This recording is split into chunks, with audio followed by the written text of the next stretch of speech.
साथियों नमस्कार। भाइयों और बहनों, राष्ट्रीय महासचिव राष्ट्रीय जनशक्ति पार्टी सेकुलर से मैं नरेंद्र सिंह। 2024 का चुनाव देश के अंदर होने जा रहा है। जितनी भी देश की राजनीतिक पार्टियां हैं, राष्ट्रीय जनशक्ति पार्टी सेकुलर को छोड़ करके सारी की सारी राजनीतिक पार्टियां सहमी हुई हैं, डरी हुई हैं, निर्जीव पड़ी हुई हैं। 2024 के चुनाव होने से पहले ही सबने अपनी हार कबूल कर रखी है भारतीय जनता पार्टी के सामने। बहुत सारे पार्टी के जो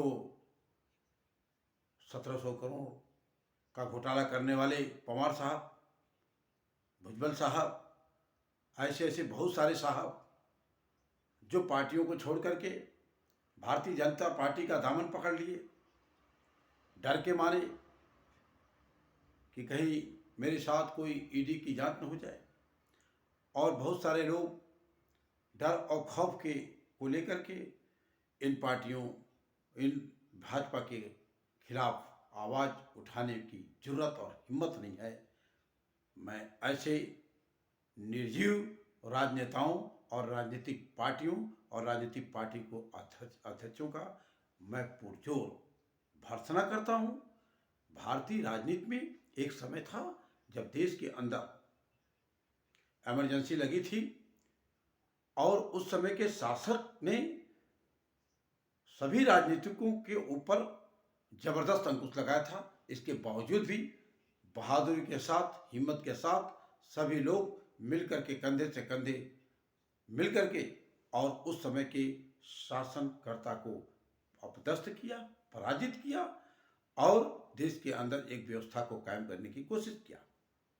आज इस देश के अंदर पुनः ऐसी ही एक मांग हो रही है कि इन भाजपा में ऐसी कौन सी खूबी है, इस पार्टी के अंदर कौन सी खूबी है कि कोई भी नेता कितना बड़ा अपराधी हो और वो अगर भारतीय जनता पार्टी में चला जाता है तो वो दूध का धोया हो जाता है। ये बात तो सच है कि जो भी पार्टियां पिछले दिनों राजनीति की हैं, उन लोगों ने देश की बेशुमार दौलत को लूटा है। चाहे वो सपा हो, चाहे बसपा हो, चाहे जो भी पार्टियां हों, सब ने लूटा है। कांग्रेस ने लूटा और भाजपा भी इससे अछूती नहीं है। बस फर्क ये है कि भाजपा सत्ता में है और ये सत्ता से बाहर हैं। इसलिए ये 2024 का चुनाव फीका फीका नजर आ रहा है। और राष्ट्रीय जनशक्ति पार्टी सेकुलर, हम अपने कैंडिडेटों को सभी प्रांतों में खड़ा करने की कोशिश करेंगे। जीत और हार की बात नहीं है, हम उस प्लेटफॉर्म से जनता को बताने का काम करेंगे, समझाने का काम करेंगे। जय हिंद, जय भारत।